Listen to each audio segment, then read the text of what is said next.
Welcome back to Nation of Glory, the place where we don't just tell stories of wrestling, we tell stories of the human spirit, stories of dreamers, fighters, and artists who turned life into legend. And tonight, we bring you the journey of a man who broke every rule of what wrestling was supposed to be, and still found a way to win the world's heart. He's a man who made silence louder than any roar, who turned calm into power, and who reminded everyone that being yourself is the greatest act of rebellion. This is the story of Orange Cassidy. James Cipperly didn't grow up with millions watching him. He didn't start with fame, fortune, or hype. He came from the same kind of small-town reality most of us know, a place where dreams are fragile and success feels far away. But from the very beginning, James had something different inside him, not fire that burned loudly, but one that glowed steadily. Quietly, patiently. As a kid, he was fascinated by movement, by character, by stories. Wrestling wasn't just a sport to him, it was performance. It was art. It was storytelling told through body language and timing, through emotion and connection.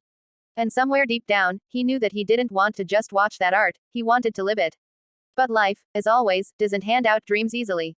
The wrestling world is tough, a grind that tests every part of you. It demands pain, sweat, sacrifice, and a willingness to fail over and over again. James understood that, and when he first stepped into that world, he didn't come with a plan to be a star. He came to learn, to respect the craft, to build something that would last. He began on the independent circuit, the underground world of wrestling where passion is the currency and love for the sport keeps you alive. There were no fancy lights, no big paychecks, just small gyms, folding chairs, and fans who truly cared. James trained hard, watching, studying, and performing anywhere he could. And as he moved from one match to another, something started to grow inside him, an understanding that wrestling wasn't about pretending to be someone else. It was about finding truth in performance. And that's when the seed of Orange Cassidy began to form. In a world full of loud voices, James decided to be quiet. In a sport built on aggression, he decided to be relaxed. While others screamed and flexed, he put his hands in his pockets and looked like he didn't care. But that was his genius. Because beneath the lazy walk, the sunglasses, and the slow kicks was a performer who understood timing better than anyone. He wasn't mocking wrestling, he was reinventing it. He turned calm into a weapon, indifference into a message, and humor into emotion. He showed that you didn't have to be the loudest to be heard, sometimes, you just had to be real. People didn't understand it at first. Some fans hated it. Some wrestlers didn't get it. They thought it was a joke, a parody, a mockery of everything wrestling stood for.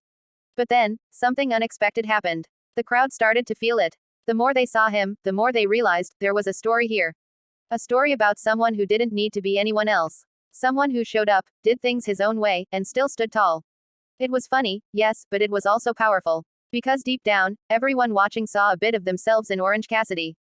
We all have moments when we're tired of trying too hard. When the world tells us we're not serious enough, not loud enough, not strong enough. And here was a man proving that you don't have to change to fit the world, you can make the world change around you. As the years went on, Orange Cassidy became a phenomenon on the independent scene. He wrestled across countless promotions, from small crowds to larger audiences, always staying true to his character. He never broke the illusion, because it wasn't an act. It was him, calm, cool, collected, and yet, when the time came, fierce, fast, and fearless. Behind the shades and slow motion was a technician, an artist, and a storyteller of the highest level. His matches weren't just comedy, they were clever, emotional, and surprising. He used humor as a disguise for heart. He played the fool to reveal the fighter. Then came the moment that would change everything, the day Orange Cassidy stepped into All Elite Wrestling. AEW was a new world, filled with stars and legends, with huge expectations and pressure. Many thought Orange wouldn't make it in such a competitive environment. They thought his relaxed style couldn't survive under the weight of global television. But once again, he proved everyone wrong. From his first AEW appearance, the crowd erupted. It wasn't just laughter, it was connection. They got it. The sunglasses, the pockets, the slow kicks, the smirk. And when the time came, the explosion of energy, the lightning fast moves, the creativity, it was undeniable. Orange Cassidy wasn't a gimmick anymore. He was a movement. He reminded fans that wrestling could be fun and emotional, silly and sincere. He brought back the idea that wrestling is for everyone, kids, adults, dreamers, and believers. Because his message wasn't about dominance or rage. It was about self-acceptance. About owning who you are, even if the world doesn't understand it.